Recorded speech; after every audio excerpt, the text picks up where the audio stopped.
Sometimes the people we sacrifice everything for are the ones who push us off the edge. For 11 years, I gave up my life to raise the granddaughter who never saw me as a mother. I gave her everything: shelter, stability, even love. And yet, what I got in return was resentment and betrayal. But the day she told me to stop giving my opinion was the day everything changed. This isn't just a story of family. It's a story of pain, survival, and silent revenge. Before we dive in, don't forget to subscribe to the channel and tell me in the comments where you're watching from. They say grief has stages, but no one tells you how long each one lasts. For me, the shock never really ended. It lingered like a fog, especially on cold mornings, the kind where the house feels too quiet. That morning was exactly like that, 11 years ago. I was sitting in the kitchen, sipping burnt coffee from my favorite mug, when I got the call that would change my life forever. My daughter Claire was gone. A car accident. One of those pointless tragedies you read about and think, that won't happen to us. But it did. Claire had always been wild, unpredictable, the kind of woman who chased freedom even when she had a child at home. She was 27 and still figuring herself out, but I loved her fiercely. She left behind her daughter, Laura, my granddaughter, just 9 at the time. I remember picking Laura up from school that day. Her small fingers clutched my coat, but her eyes were dry. She didn't cry. She didn't ask why her mother wasn't coming. That silence, it haunted me more than any scream ever could. From that moment on, I became mom again, whether Laura wanted it or not. And truthfully, she didn't. She tolerated me. That's the best word for it. I made her breakfast, packed her lunch, paid for her therapy when the school recommended it. I attended every parent-teacher meeting, every Christmas recital. I tucked her in and listened when she had nightmares. Still, she made sure to remind me, especially during the teenage years, "You're not my mom." Every time she said it, a little piece of me shattered, but I'd smile, tuck those pieces away, and keep going, because that's what mothers, real or not, do. When she turned 16, the rebellion got worse. She started skipping school, lying about where she was going, dating boys far too old. I tried to put boundaries, but every attempt was met with slammed doors and venom in her voice. Still, I stayed. When she got pregnant at 19, I was the one holding her hand at the clinic. The father, some bartender named Chris, vanished the minute she told him. She cried for a week. I didn't say, "I told you so." I just brought her tea, held her when she let me, and told her we'd figure it out. And we did. I became a mother all over again, this time to James. That little boy became my light in a world that had felt so dim. His laugh echoed through the hallways of a house once filled with tension. For a time, I believed maybe, just maybe, Laura would change. She'd find strength in motherhood. I was wrong. While James grew, Laura drifted further. She couldn't keep a job, never lasted more than a few weeks in any role: waitress, receptionist, dog groomer. She had excuses for every failure. Her boss was toxic, the hours were unfair, her back hurt. Meanwhile, I paid the bills. I used what was left of my retirement savings to cover James's private school. I cooked, cleaned, did laundry. When Laura brought strangers home, men who stayed overnight, left beer cans on the porch, or worse, I said nothing. I swallowed my discomfort because rocking the boat would only make the storm worse. But even storms have breaking points. One afternoon, I picked James up from school and found out he had hit another student. It wasn't the first incident. The principal suggested therapy, said he might be reacting to instability at home. My heart dropped. I knew what that meant. That night, I sat Laura down, tried to speak gently. I told her James was showing signs of distress, that something had to change. Her face twisted, like I'd insulted her. "You think you're better than me?" she spat. "You've never even been a real mom. Claire didn't turn out so great, did she?" That one cut deep. Still, I kept calm. I told her we needed to put James first, that I was willing to keep helping. But we needed rules, structure, a plan. That's when she said it. "Stop giving your opinion. You don't get to tell me how to raise my son." For a moment, everything inside me went still. Not because the words surprised me, but because I realized she meant them. I stood up slowly. I didn't shout. I didn't throw a dish or cry. I simply said, "Hey." "Okay," she laughed. "Okay?" I nodded. "I won't say another word about how you raised James, but starting now, I'm done funding your lifestyle. The school tuition is ending. You have 3 months to get a job, find a place, and prepare to support your son." She stared at me like I'd slapped her. I'd never seen her so stunned. "Are you serious?" she scoffed. "Dead serious," I replied, then walked upstairs without another word. That night, I lay in bed staring at the ceiling. I'd just drawn a line I should have drawn years ago. I wasn't angry. I was done. There's a difference. I knew the next 3 months would be hard, but I also knew, for the first time in over a decade, I wasn't going to let myself be a doormat anymore. I just didn't know yet that this decision would set in motion the most devastating betrayal of my life. I expected resistance, but not denial. Not like that. The next morning, Laura acted as if nothing had happened. She poured herself coffee, scrolled on her phone, and barely acknowledged me. I sat across the table in silence, waiting, hoping, for some sign she understood what I'd said the night before. It never came. 3 days passed, then a week. No job applications, no changes. She still slept in until noon, left dirty dishes in the sink, and spent hours on the phone with that new guy, Brandon. I hadn't met him yet, but I'd heard enough. His voice was smooth, a little too polite, like he was performing kindness rather than feeling it. Laura lit up when she spoke to him, and that terrified me. James, meanwhile, seemed more irritable than usual. He'd snap when asked to do homework, rolled his eyes when spoken to. I found a drawing of his shoved under the couch, a crude sketch of a boy, alone in a room crying. I stared at it for a long time. I knew what that kind of isolation felt like. I'd lived it most of my adult life. At the end of the second week, I reminded Laura, gently, that the clock was ticking. "I said I'm working on it," she muttered, without looking up from her phone. "Have you applied anywhere?" I asked. She shot me a look like I'd insulted her. "Why are you always on my back? I told you I'd figure it out." "You only have 10 weeks left, Laura." She stood abruptly. "Jesus, you're such a control freak." I didn't respond. There was no point. Every word I said became ammunition against me. So I started pulling back, not just financially, but emotionally. I canceled the automatic payments to James's school. I stopped paying for Laura's phone bill. I stopped buying her special snacks from the store. Small things, but symbolic. The fallout came quickly. "You canceled my cell?" she shrieked a week later. "Are you serious? I told you. I'm not funding your lifestyle anymore. How do you expect me to find a job without a phone? I'll give you a prepaid, just for interviews. Use the house number otherwise." She stormed off, slamming her door so hard a picture frame fell off the wall.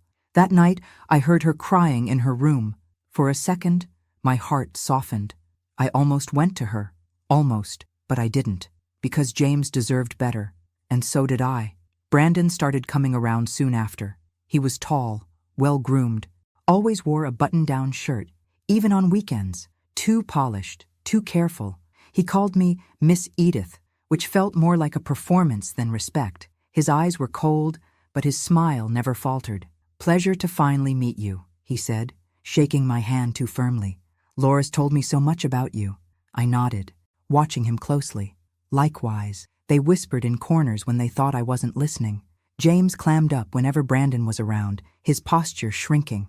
One night, I heard them arguing in the driveway. Brandon's voice low and hard, Laura's trembling. Later she came in, eyes red. I didn't ask. I wanted to, but I didn't. I kept my promise. No opinions. Still, I started locking my bedroom door at night. As the weeks passed, the house grew heavier. Like the air was thicker, the walls closer. Laura wasn't applying to jobs. She wasn't trying. She was waiting me out, convinced I'd cave like always. But I didn't. Instead, I found peace in small routines. I took James to the park. I cleaned out the attic. I started writing again, little essays, journal entries, bits of poems I hadn't touched since Claire died. For the first time in years, I wasn't just surviving. I was reclaiming. Then, with 3 weeks left on the clock, Laura changed. She woke up early, cleaned the kitchen, made pancakes, real ones, not the frozen kind. She even apologized for being distant and asked if we could talk more. "I know I've been a mess," she said one morning, eyes glassy. "But I want to fix things. I want to be better. For James. For you." I didn't trust it. Not entirely. But I wanted to. The next day, she sat beside me on the couch and pulled out her phone.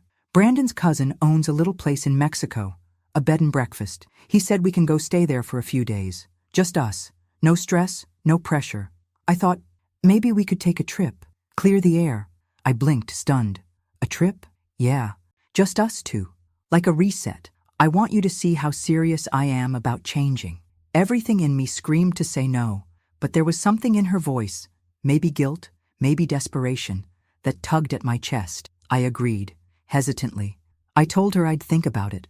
That night, I found her crying quietly in the hallway, thinking I was asleep. It was the first time in years I saw a glimpse of the little girl I once raised, the one who used to sleep with a nightlight and ask me to read her goodnight moon 3 times in a row. And for a moment, I let myself believe we could find our way back. I just didn't know, not yet, that the trip wasn't a reset. It was a setup. The days leading up to the trip were unusually calm. Laura was different. She was up early, making breakfast before I even came downstairs. She helped James with homework, asked me about my day, even folded laundry without being asked. Every once in a while, she'd pause in the middle of a conversation and look at me, really look at me, as if trying to reach back into some long-forgotten memory of who we were before everything fell apart.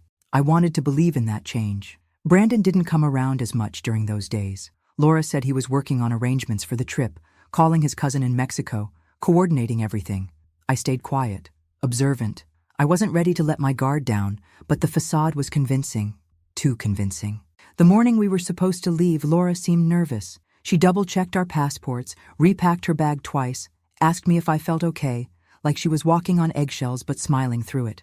At the airport, Brandon was waiting to see us off. He hugged Laura longer than necessary, whispered something in her ear that made her nod quickly, eyes wide. Then he turned to me and said, "Have a great time, Miss Edith. You deserve it." Something about the way he said that unsettled me. I didn't sleep much on the flight. My body never fully relaxed, and when we landed, I felt an ache I couldn't name, something between dread and instinct. The so-called pousada wasn't what I expected. It was quiet, tucked behind high stucco walls with a wrought iron gate, the kind of place that looked peaceful from the outside but too still, too empty. The staff greeted us in Spanish and broken English, overly friendly, smiles too tight. I tried to shake the discomfort, told myself I was being paranoid, that my past had made me suspicious of anything that looked like peace. Laura kept smiling. They said we can relax here, disconnect, no stress. She wasn't wrong about the disconnect. They took our phones, something about limited reception and safety protocol. I hesitated, but Laura assured me she'd asked for it. So we're not tempted to check email or get distracted. Something didn't sit right. Later that evening, I asked to walk outside the property, stretch my legs. They said no. "For your safety," the man at the front desk said with a smile that didn't reach his eyes. Laura brushed it off. "Just rules, Grandma. Probably local crime or something." By the second day, they asked me to attend a wellness consultation. I assumed it was part of the retreat experience. When I got there, the woman behind the desk pulled out a file with my name on it. That was the first real red flag. The folder had my birth certificate, medical records I didn't recognize, and a signed form, allegedly from me, requesting voluntary admittance for psychological care. I stared at it, heart pounding. "This isn't mine," I said, my voice cold. The woman looked at me, unfazed. "You've been under stress. Sometimes memory lapses are common." I stood up, trying to leave, but the door was already shut, locked. That night, they moved me to a different room, smaller, bars on the window, a nurse outside the door. I didn't see Laura again. The days that followed blurred together. They drugged me, not heavily, but enough to keep me off balance. I learned to swallow water, but hide the pills in the corner of my cheek. I pretended to be groggy, cooperative. I smiled when they watched, and kept quiet when they asked questions. But inside, I was screaming. They told me I'd been confused, that I'd suffered from delusions, that I'd signed documents voluntarily in the US before leaving. They showed me photocopies of signatures that looked like mine, talked about episodes, memory impairment, paranoia. I realized then what they were doing. They weren't trying to help me. They were trying to erase me. Back home I had assets. A house, retirement funds, a small investment account Claire had left in my name when she passed, and all of it could be accessed by a power of attorney. If I were declared mentally unfit, all they needed was the right paperwork and my signature. And I knew Laura and Brandon were behind it. That realization broke something inside me, but not in the way they wanted. It didn't weaken me. It set me on fire. I bided my time. I played their game. For days, maybe weeks, I don't even know. I followed the schedule, attended their group sessions, smiled when spoken to, and then one afternoon, while in the tiny institutional library, I found a lifeline, an old computer, barely functional, but with restricted access to the internet. I asked to write a letter. To journal, I told them. The nurse nodded, not even looking, and that's how I reached out, not to a lawyer or a hotline, but to Donna Yates, a former co-worker from my days as a regional manager. She was the one person I knew would take me seriously. I used coded language, referenced an old office joke we used to share, and dropped enough clues for her to understand I was in trouble. It took days, maybe longer, but Donna got the message, and she didn't ignore it. The day the American consulate representative showed up, asking to speak with me in private, I knew my time in hell was almost over. They fought it. Of course they did. The institution tried to delay, fumble paperwork, claim I wasn't lucid enough to leave, but Donna had already sent documentation. The embassy intervened, and slowly, carefully, they extracted me from that place. When I left, I didn't cry. I didn't scream. I just looked out the window of the car and whispered, "You thought I'd disappear." But I wasn't gone. Not yet. And now, I was coming home. Coming home wasn't the relief I thought it would be. When the wheels of the plane hit the tarmac, I expected something like peace, like I'd crossed some finish line and left the nightmare behind me. But that's not how trauma works. You carry it in your spine, your stomach, your breath. It walks beside you like a second shadow. The customs agent barely looked at me. I don't blame him. I was thinner, pale, and hadn't slept a full night in weeks. My hair had more gray than before, and my hands trembled when I reached for my passport. The address I returned to wasn't my home anymore. Not legally. Donna had arranged for me to be picked up by a lawyer she trusted. He handed me a thick envelope filled with documents, his eyes soft with pity. "Miss Campbell," he said, "I need to prepare you. They've done a lot in a short amount of time." I nodded, even though I wasn't ready. My bank account had been drained. My house, the one I'd raised Claire in, then Laura, then James, had been sold. My car was gone. All under a forged power of attorney that Brandon and Laura had filed with a notary using my driver's license, the one they took from my purse the night we arrived in Mexico. "They even sold some of your furniture," the lawyer said carefully. I didn't speak for a long time. I just looked out the window and asked him to take me somewhere quiet. He brought me to a women's shelter downtown. Not because I had nowhere to go, Donna had already offered her guest room, but because I needed the quiet. I needed to be anonymous. And I needed to think. I hadn't allowed myself to feel anger. Not fully. In Mexico, I had focused on survival. Now, in that tiny room with a stained ceiling fan and a cot that creaked when I exhaled, I let it in. I cried for Claire. I cried for James. And then I cried for myself. Not because I was broke, but because everything I had sacrificed, every compromise I'd made, to keep Laura afloat, to protect her from the world, had been used as a weapon against me. I spent 2 days in that shelter before Donna came with new clothes, a laptop, and a burner phone. "It's time to fight," she said. I nodded. The first thing we did was hire a forensic document analyst. Within days, he confirmed what we knew. The signatures on the power of attorney were forgeries. The medical records used to justify my treatment were fabricated. Some pulled from my past, others completely falsified. The notary who witnessed the documents? Under investigation already for other fraudulent activity. Brandon and Laura had created an entire legal illusion, and it had almost worked. We filed a lawsuit, not just civil, but criminal. Fraud, financial abuse of an elder, identity theft, conspiracy. They didn't even deny it when the police showed up. Brandon was arrested first. He folded under pressure, told investigators that Laura had pushed him into it, that it was her idea, but his trail of emails and voice messages said otherwise. He had handled the logistics. He had contacted the clinic in Mexico. He had moved the money. Laura was arrested a day later, outside a nail salon. When the officer read her rights, she didn't cry. She just looked annoyed, as if I were the one who'd betrayed her. The trial didn't take long. The evidence was overwhelming. Wire transfers, notarized lies, Even voice recordings Donna had helped me recover from old voicemails Laura left on the home line. They were both sentenced, not just for the financial crimes, but for unlawful confinement. The fact that I had been held against my will in another country added weight to the charges. Laura got 5 years with a possibility of parole after 3. Brandon got 7. And James? James had been staying with a temporary foster family while the case unfolded. I hadn't been allowed contact, not until the court reviewed everything and determined I was mentally and emotionally fit to take him back. I'll never forget the day I stood before the judge, hands trembling, and asked to be his guardian again. I brought everything: old report cards, photos, notes from his teachers, letters he wrote to me when he was little. I even brought the stuffed bear he'd slept with until age 6. I don't want to replace his mother, I said, but I want to give him something she couldn't: safety, stability, and love that doesn't come with a price. The judge granted me full custody that afternoon, and just like that, I was a mother again. James was quiet when he came home. He didn't ask questions. He just hugged me, hard and long, and whispered, "I missed you." I didn't let go for a long time. We started fresh, in a smaller house in a different part of town. I bought secondhand furniture, clipped coupons, learned to stretch $1 the way I hadn't done in decades. It didn't matter, because I had him. Every morning, he'd sit across from me at the kitchen table, the same table where Laura once sat, eyes cold, and smile through a mouthful of cereal.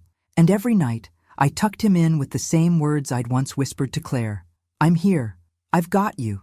You're safe." But safety, I knew now, didn't come from locks or alarm systems. It came from truth, from choosing peace over fear, from never, ever letting someone convince you that love should cost your dignity. And I was just beginning to reclaim mine. The house we moved into wasn't much to look at, a single-story rental with cracked stucco and a crooked mailbox.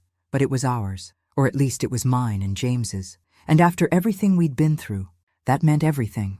There was a lemon tree in the backyard that reminded me of my childhood in California. The first week, James and I picked a few and made lemonade from scratch. It was too sour, but he loved it, said it tasted like sunshine. I remember laughing, really laughing, for the first time in what felt like years. Still, I didn't relax. I was watching everything, every behavior, every reaction. James had been through a trauma too, more than he could understand at his age. One night, I found him standing in the hallway, wide-eyed, holding the blanket he used to sleep with as a toddler. When I asked what was wrong, he whispered, "Is Brandon going to come back?" I dropped to my knees, held him close, and said, "No, he's gone. No one's going to hurt us anymore." He nodded, but didn't say anything. The next day, I enrolled him in a new school, public this time. We couldn't afford private anymore, but I picked a place with kind staff and a good counselor. I met with his teacher personally, explained that he might need extra support. She nodded and placed a hand on my arm. "You're doing an amazing thing," she said. I wanted to believe that. I really did. But there were days I looked in the mirror and saw only failure. A woman who couldn't save her daughter, who'd raised a granddaughter that betrayed her, who had to rebuild her life from dust and memory. I journaled every night, something I picked up while locked in that place in Mexico. It helped me organize the mess, remind myself I was still here. Then one morning, something happened that shook me. I was cleaning out old boxes from the storage unit, the last of my things that Donna had managed to salvage before Laura and Brandon sold off the rest, when I found a sealed envelope with Claire's handwriting on it. I stared at it for 10 full minutes before I opened it. The paper was yellowed, creased in 4 neat folds. I recognized the floral stationery. It had come from a set I gave her for her 21st birthday. It wasn't a long letter, but it was enough to crack me open. She wrote it just a few months before her death. She never mailed it. Maybe she meant to. Maybe she changed her mind. I'll never know. In it, she confessed that Laura wasn't planned, something I already knew, but the truth was harder. She had considered giving Laura up, said she'd felt overwhelmed, alone, unsure of what kind of mother she could be. "I was never strong like you, Mom," she wrote. "And Laura knows. She feels it. That distance. I see it in her eyes, and I don't know how to fix it." She went on to say that she always knew I'd step in if something happened, that I was more of a mother to Laura than she had ever been. I just hope one day she sees that. I folded the letter and held it to my chest. It didn't make the betrayal easier to swallow, but it gave it shape, gave her shape. Claire, the daughter who always seemed to drift away from me, but somehow still knew how deeply I loved her. And Laura, she had inherited more than just Claire's eyes. She had inherited her pain, her confusion, the legacy of women who never quite learned how to receive love without destroying it. Maybe that was my fault. Maybe I hadn't been enough. Or maybe I had tried too hard to be everything, and in doing so, left no room for her to become herself. That night, I placed the letter in the drawer beside my bed. I didn't show it to James. Not yet. He was doing better. He was drawing again, talking more, asking questions like, "Do you think Mom will ever come back?" And "Did she love me?" I answered with honesty and care. "She loved you in the way she knew how," I told him. "But sometimes people have their own pain that gets in the way. It doesn't mean it was your fault. It never was." He nodded slowly, and I watched something in his shoulders soften. We were healing, slowly, like old wounds learning not to ache with the weather. Still, part of me couldn't let go. Laura was still in prison. I hadn't written to her, hadn't answered the one letter she sent, an apology full of vague remorse and a request for updates on James. I kept it in the same drawer as Claire's letter. Some nights, I'd lie in bed and wonder what kind of woman Laura might have been, if things had been different, if Claire had lived, if I had been tougher, softer, if love had been enough. But those were questions that didn't change anything. What I knew now was this. I had survived betrayal. I had survived exile. And I had walked through the fire, not with rage, but with resolve. Laura may have tried to erase me, but I was here, and I wasn't done yet. Time passed in strange ways after the trial. Some weeks felt like a blur. School lunches, therapy sessions, grocery lists.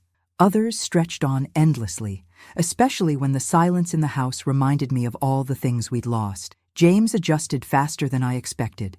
Children are resilient in ways adults rarely are. He started making friends, laughing more. His teachers sent home notes praising his progress. But I still caught him staring out the window sometimes, lips pressed tight, as if trying to remember something without words. He didn't ask much about Laura after that first wave of questions. He accepted that it was just the two of us now. I, on the other hand, couldn't help but think about her every day. She was in prison, and I couldn't decide if that thought brought me comfort or shame. There were moments, brief, unsettling moments, when I'd open the drawer where I kept Claire's letter and Laura's, and I'd just sit there, staring at both, wondering how everything had spiraled so far, how 3 generations of women in my family had failed each other in such specific, painful ways. Then one afternoon, the phone rang. It was a collect call from the correctional facility in Phoenix. I froze. James was upstairs. I stared at the receiver until the operator repeated, "Will you accept the charges?" I said yes. Laura's voice cracked as soon as she said, "Grandma?" I didn't answer right away. I could hear the echo of her breath, could almost picture her, in a sterile room, hand gripping the plastic phone. "I know I'm the last person you want to hear from," she said, "but please, I just wanted to know how James is." I stayed silent. "I think about him every day," she continued. "I know I don't deserve anything, but I needed to call, just to say I'm sorry." There it was again, that same remorse from her letter. Careful, measured. It didn't feel rehearsed, but it didn't feel whole either. "You didn't just hurt me, Laura," I said quietly. "You tried to erase me." "I know," she whispered. "I was desperate. I was stupid." Brandon made it all sound so easy, like no one would get hurt. I let out a short, bitter laugh. "You really believed that?" "No," she admitted. "But I wanted to." The line went silent for a moment. "I didn't know how to be a mother," she said. "I barely knew how to be a person, and I hated that you were better at it than me." There it was, the truth I'd waited so long to hear. Not a justification, just pain. "I'm not calling to ask for forgiveness," she said. "I just wanted to hear your voice, that's all." I didn't tell her that I had Claire's letter, that her mother had written something almost identical years before her death, that this cycle of abandonment and resentment had been looping long before Laura ever picked up a pen, or Brandon ever whispered his poisonous ideas into her ear. Instead, I said, "James is safe. He's happy. He's okay." She cried then. Soft, muffled sobs. I didn't join her. "I'll write if that's okay," she said. "I'll read it," I replied. No promises beyond that. When the call ended, I stood in the kitchen for a long time, the silence of the house pressing in around me. Later that night, I sat with James on the couch, a movie playing softly in the background. He leaned into me, his head resting on my shoulder, and I ran my fingers through his hair like I used to when he was little. He didn't know about the call, not yet, but I knew one day I'd tell him the truth, all of it. He deserved that much. We were building something together, something honest and new, and I wasn't going to let the ghosts of our past haunt us into silence again. The next day, I pulled out a fresh notebook and began writing everything down. My story, Claire's, Laura's, not for pity, not for revenge, but for James, so that one day, when he was old enough to ask the hard questions, he wouldn't have to guess at the answers. He would know exactly who we were and how we survived. The first letter came 2 weeks later, postmarked from the Women's Correctional Facility, plain envelope, smudged ink. I sat with it for hours before opening it, fingers hovering over the seal, like it might burn me. Inside, Laura's handwriting looked rushed, like her thoughts had come faster than the pen could follow. There was no greeting, no "Dear Grandma," just the raw start of something she probably hadn't said out loud to anyone. I've been having the same dream every night.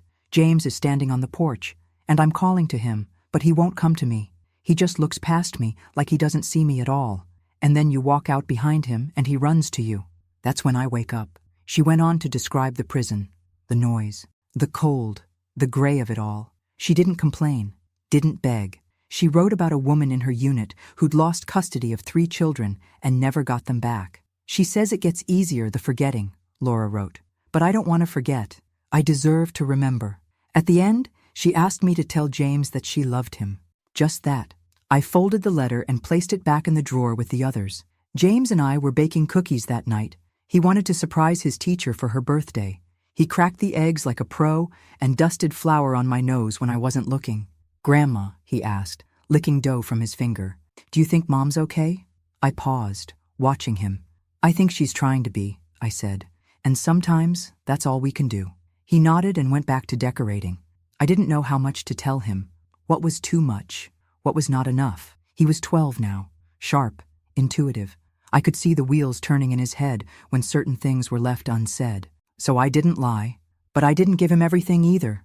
Not yet. That weekend, I brought out an old box from the attic, one of the few things that survived Laura's purge of my belongings. Inside were photos from Claire's childhood, her college years, the baby shower I'd thrown when Laura was born. James sat beside me, curious. "Who's that?" he asked, pointing to a picture of Claire, laughing with a milkshake in one hand and sunglasses too big for her face. "That's your mom's mom, my daughter. She looks like Mom." "She does." He was quiet for a moment. "Did she make mistakes too?" I looked at him, startled by the weight of the question. "Yes," I said. "We all did. But she loved you before you were even born. She just didn't always know how to show it." He nodded slowly, then reached into the box again. "What's this?" he asked, holding up a small stuffed animal, a lion with one button eye. "That," I said, smiling, "was your mom's favorite toy when she was your age. She called him Mr. Brave." He held it gently, like it might fall apart in his hands. That night, he asked if he could keep it in his room. I said yes. The next few months passed without much change. Laura wrote every couple of weeks, sometimes pages, sometimes just a single line, always thoughtful, never asking for anything. I didn't write back, not yet, but I read every word. I was still angry, still hurt, but slowly, something inside me was softening, not forgetting, never that, but bending in a way that let me breathe again. Then, one spring afternoon, I received a letter not from Laura, but from her caseworker. She'd been accepted into a re-entry program for early release. With good behavior, counseling, and completion of her vocational training, she'd be eligible for parole in 6 months. I sat with that news like it was a stone in my lap. Could I face her again? Could James? Would she walk through the door and expect forgiveness? A family dinner? Her son? The idea sent a chill through me. I spent the evening pacing, called Donna, who said exactly what I needed to hear. "You don't owe her anything," she said. "But maybe, just maybe, there's something bigger at work here, something generational that needs to end." She was right. I pulled out my journal that night and wrote a single sentence at the top of the page. "I am the last woman in this line who will carry this pain." And then I started writing the hardest letter of my life, to Laura, not for reconciliation, not for peace, but to set the terms, the boundaries, and maybe, just maybe, the beginning of something new. I didn't sleep the night I mailed the letter. It wasn't long, just 3 pages, handwritten. The first was truth, my truth, not sugar-coated. I told Laura how deeply she had wounded me, that her betrayal wasn't just financial, it was emotional, ancestral. She had dragged the weight of our family's generational silence into a whole new darkness, and she had done it with her eyes wide open. The second page was history.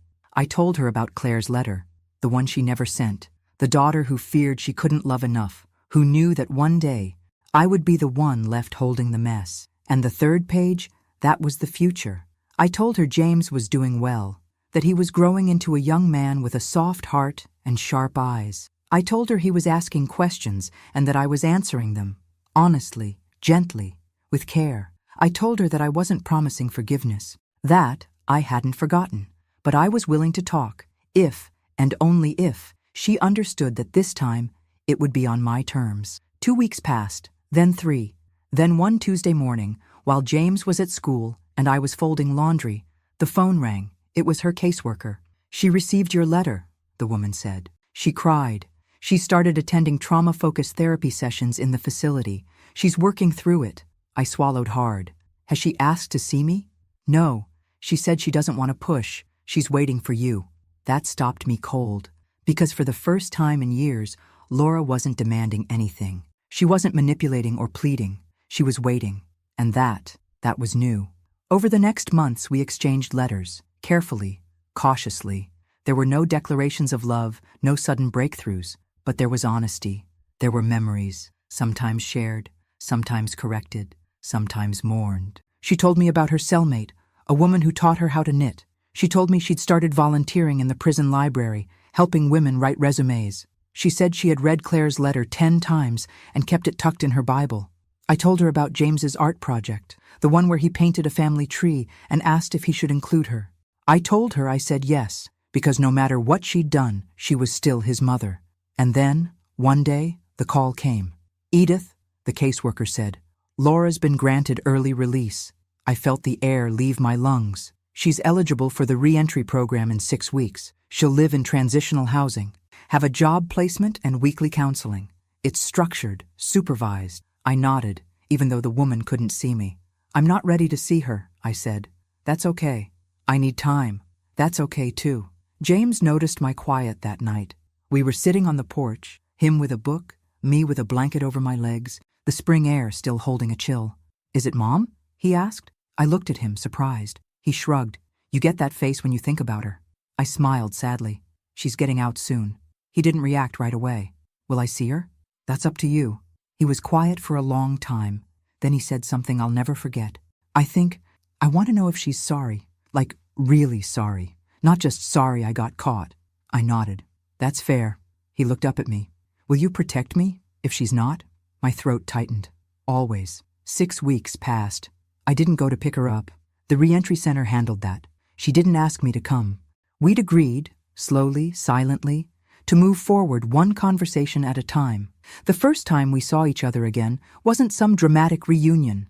It was a supervised visit at a neutral office. She walked in wearing plain jeans, a gray sweater, her hair longer, darker than before. Her eyes, those sharp, restless eyes, were quieter now. She didn't try to hug me. She just sat down across from me and said, "Thank you for giving me this chance." I looked at her, this grown woman who had once been a screaming teenager, then a distant mother, then a stranger, and I said, "I didn't do it for you."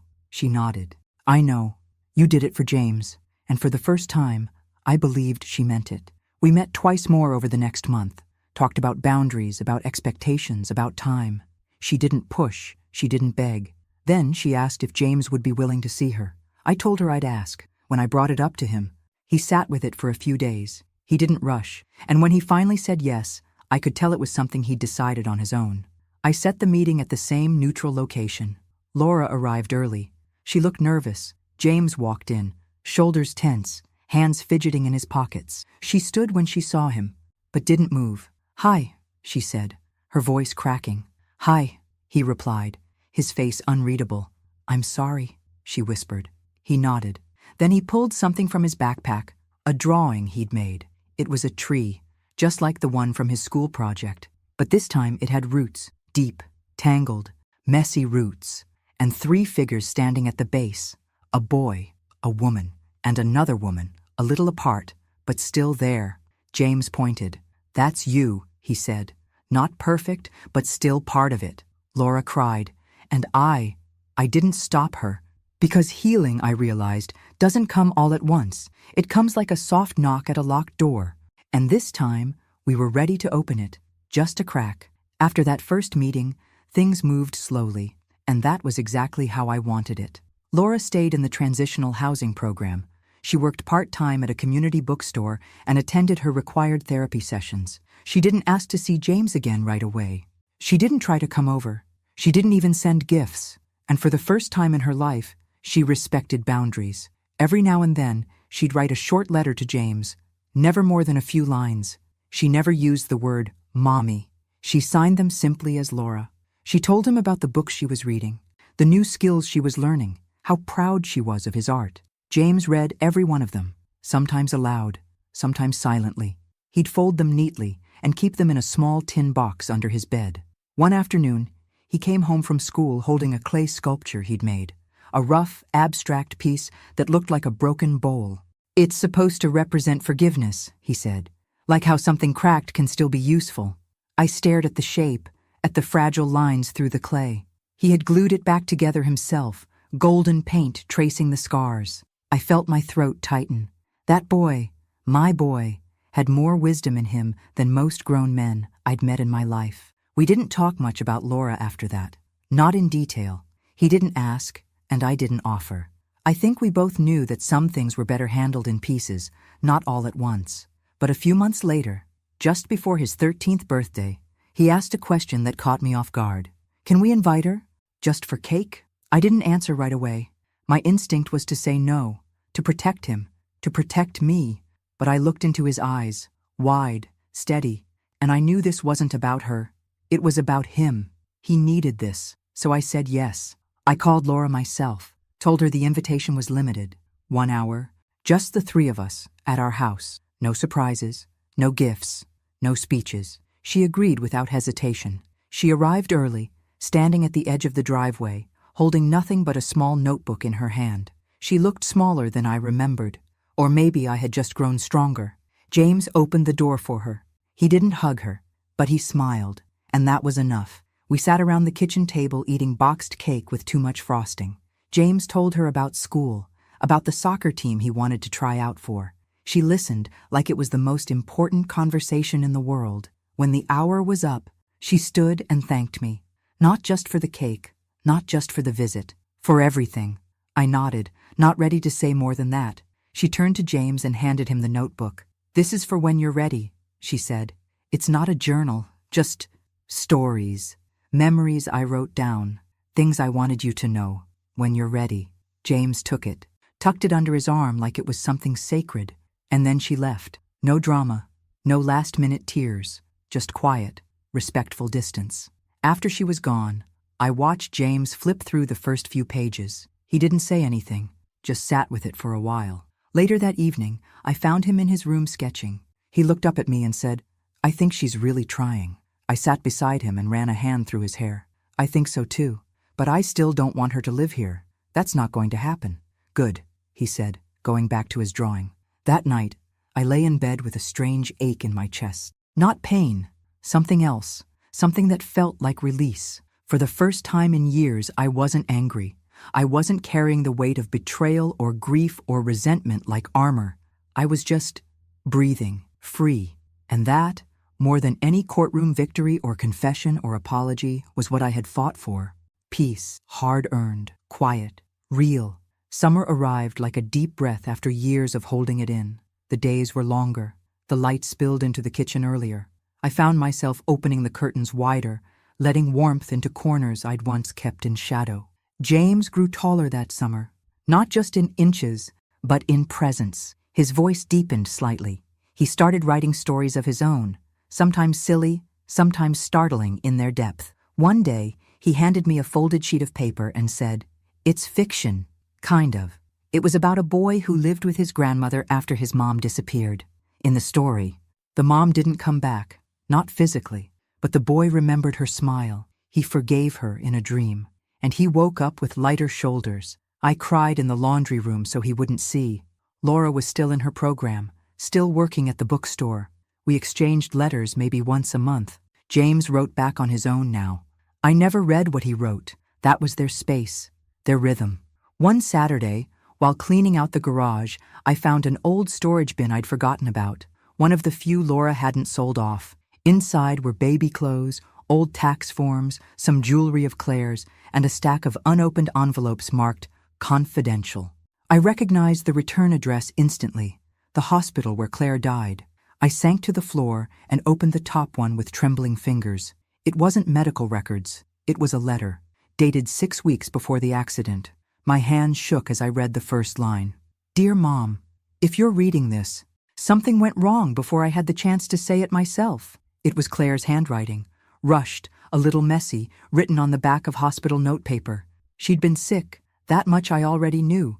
Some chronic fatigue, unexplained dizziness. But what I didn't know, what no one ever told me, was that she'd been going through tests alone. She didn't want me to worry. Typical Claire. The letter was full of confessions. Not just medical ones, emotional ones.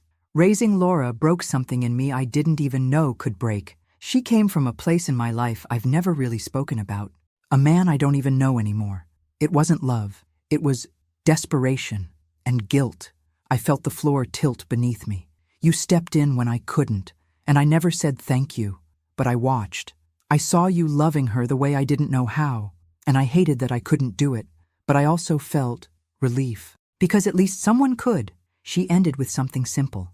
If I don't make it, and if she ever becomes a mother, please, help her, even if she doesn't want it, even if she pushes you away. She doesn't know how to accept love, but you do, and maybe that will be enough. I read the letter 3 times. Then I folded it, pressed it against my chest, and wept in that dusty garage until the sky turned orange. For years I thought I had failed Claire, that I hadn't done enough, that I'd loved her too hard, or maybe not enough. But this was her reaching out across time, asking me for one last favor. And I had done it, clumsily, painfully, angrily, but I had done it. I'd saved Laura, not by force, not by rescue, but by holding the line, even when it nearly broke me. That night, I showed James the letter. He read it silently. Then he looked at me and said, "She was scared." "Yes," I said, "she was. Just like Mom?" I nodded. "Do you think I'll be scared too?" I took his hand and whispered, "We all are, but you won't face it alone." He nodded and tucked the letter back into its envelope. "I want to keep it," he said, and I let him, because some truths belong to the next generation. And Claire, for all her flaws, her mistakes, her secrets, had left behind the one thing that finally set me free. A reason, a purpose, a path out of the pain. 5 years. That's how long it had been since I stood in that courtroom, watching Laura in handcuffs, her eyes empty of remorse. Now she was standing on my porch. No handcuffs, no guards. Just her, older, softer, holding a paper bag and looking like she didn't know if she should knock or turn around and disappear. James saw her first. He'd been working on a science project in the living room when the knock came. I went to the door expecting a package, maybe a neighbor, and there she was. Her hair tied back, a gray sweater clinging to her thin frame, eyes filled with something I couldn't quite name. "Hi," she said. I didn't invite her in. Not right away. I stepped outside and closed the door gently behind me. "I wasn't sure if I should come," she said, "but I wanted to try." I studied her face. There were new lines, tension around her eyes, but also something I hadn't seen before. Humility, not the kind that begs, the kind that waits. "What's in the bag?" I asked. She offered it to me. "Lemon muffins. I remembered the tree you used to have. Thought maybe—" I took the bag, not out of kindness, but because it felt like a test, and I needed to see if I could hold something from her again without breaking. We stood in silence for a moment. "He's inside," I said finally. "He's not a little boy anymore." "I know," she whispered. "I've kept every letter, every school photo." I nodded, unsure of what else to say. There was no script for this moment, no roadmap. "Would you like to come in?" I asked. She looked stunned. I stepped aside, slowly, carefully. She followed, her footsteps hesitant like she was walking into sacred ground. James didn't run to her. He didn't cry or freeze. He stood still and looked at her, straight in the eyes. "Hi, Mom," he said. She swallowed hard. "Hi, baby. I'm not really a baby anymore." "I know," she said. "And I'm proud of who you've become." They stood there, not touching, just taking each other in. "I've got a lot to say," she whispered. "I know," he replied. "I'm ready to listen, but I might not be ready to forgive everything yet." "You don't have to," she said. "You never have to." And that was the moment I knew something had changed. We sat together at the table, the same one where so much had been broken. This time, there were no expectations, no pleas, just cautious, human connection. Over the next few months, we took slow steps. Dinners once a week, letters exchanged more freely, conversations about books, movies, memories. She talked more openly about prison, about the therapy, about the women she met there, many with stories just like hers, many who never got out. "I was lucky," she said once over coffee. "No," I replied. "You were loved. That's different." Then one afternoon, while folding laundry, she asked if she could see the letter, Claire's letter. I didn't answer right away, but later that evening, I brought it out, carefully unfolded, the edges worn from years of rereading. She held it like something sacred. Her hands trembled as she read it. And then she cried. The kind of cry that comes from deep inside, the cry of someone who finally sees herself, and everyone who came before, with clarity. "She knew," Laura whispered. "She knew what I'd become." "No," I said. "She knew you were in pain, and she asked me to help you." Laura looked at me, her eyes full of shame. "Why did you do it? After everything?" I leaned back in my chair and breathed, because I decided the pain stops with me. She didn't say anything after that, just nodded, wiping her eyes. The next weekend, James brought home a new project, a family history essay. He asked if he could interview us both. We sat at the table side by side. Laura and I took turns answering his questions, telling stories, some painful, some funny, some unfinished. It wasn't perfect, it wasn't even peaceful, but it was ours. Real, woven together not by blood or duty, but by the quiet decision to try again, to break the cycle, to rebuild, one word at a time. 5 years ago, I didn't think this was possible. I remember the first time I saw Laura after she was released. She was standing there, unsure, holding a small paper bag. And in that moment, I wasn't sure what I wanted more, to scream or to forgive. But today, as I sit on the porch, watching her and James talk together in the garden, I realize that sometimes the hardest things are the ones worth fighting for. The sky is warm, tinged with orange and pink as the sun begins to set. The air carries the faintest smell of jasmine from the neighbor's yard. James is laughing, the sound so full of ease that it catches me by surprise. The boy I feared would carry his mother's pain forever, the boy who had built walls around his heart, is now standing beside her, open and curious, his face lit with something close to hope. I can hardly believe it. Laura has changed, not in grand, dramatic ways, not in ways that would make a movie script, but in the quiet, powerful way that true change happens, through consistency, through pain, through time. And I have too. It wasn't just that I'd learned how to forgive her.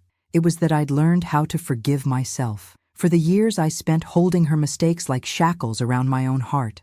For the time I spent thinking I wasn't enough. But I was enough. And perhaps most importantly, I was free. I didn't carry the weight of her mistakes anymore. I didn't carry the weight of Claire's guilt. I carried my own choices. And that was something I could live with. Laura sits beside me now, her hands folded in her lap, as she watches James and I talk about his next project. It's strange, how natural it feels, how easy it's become. There's a softness in the way she looks at me now, not with resentment or anger, but with quiet appreciation. "I never thought I'd be sitting here like this," she says quietly. "Not with you, not with him." I glance at James, who's showing me a drawing of a tree he's been working on for school. "You're part of the roots now," he says, pointing to the trunk. "Maybe we both are," I say, my voice thick with emotion. "You're both still part of the family, just different." Laura nods. "I don't deserve this, but I'm going to show you that I can be better. I'm going to do whatever it takes to show him. And you, that I can try. I smile gently, reaching out to squeeze her hand. I already see it. The sun dips lower, casting long shadows on the porch. There's a peacefulness in the air now, a peace I never thought possible after everything that had happened.